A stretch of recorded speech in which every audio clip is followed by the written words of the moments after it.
Baik teman-teman, kali ini kita akan meresensi sebuah buku yang berjudul Buku Filosofi Teras. Buku ini adalah buku karya dari Henry Manampiring yang mengupas konsep-konsep filosofis yang mendasar dan relevan dengan kehidupan sehari-hari. Meskipun detailnya mungkin bervariasi, tergantung pada pengaturan dan fokus penulis. Secara umum, buku ini cenderung menjelaskan konsep filosofi dasar.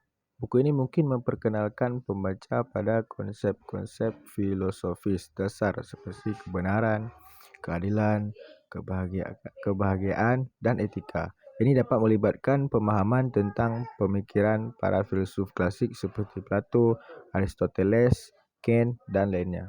Kemudian, buku ini menjelaskan juga tentang penerapan filosofi dalam kehidupan sehari-hari. Salah satu tujuan utama buku ini mungkin adalah membantu pembaca menghubungkan konsep-konsep filosofis dengan pengalaman dan situasi kehidupan mereka sendiri.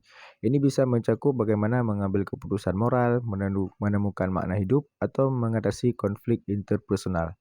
Kemudian, buku ini juga menjelaskan tentang refleksi dan pemikiran pribadi.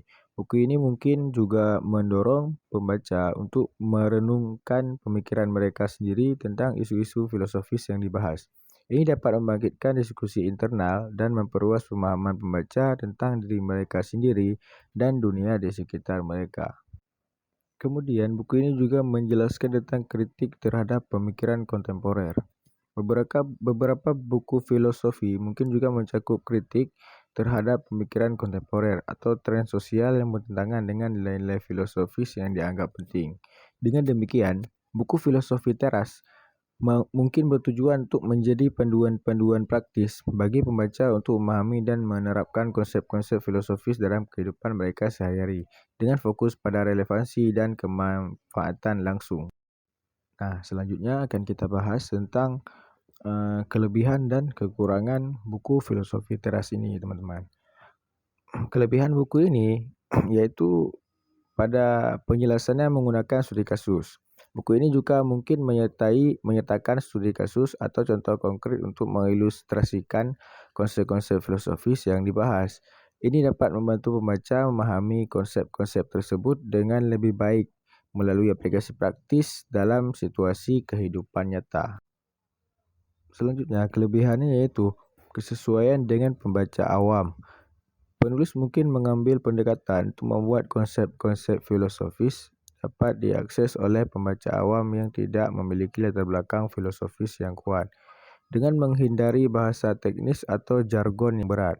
Buku ini mungkin menjadi lebih mudah dipahami oleh pembaca dari berbagai latar belakang.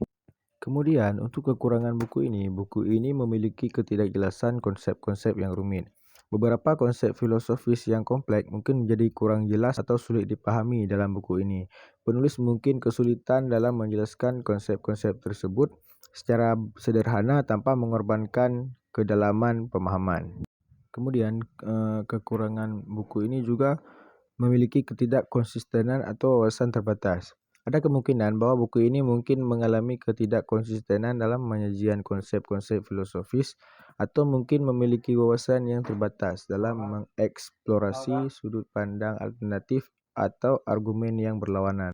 Dengan mempertimbangkan aspek-aspek ini, pembaca dapat memiliki pemahaman yang lebih baik tentang kelebihan dan kekurangan buku filosofi teras dan dapat membuat keputusan yang baik apakah buku ini cocok baca atau tidak. Sekian dari saya. Terima kasih.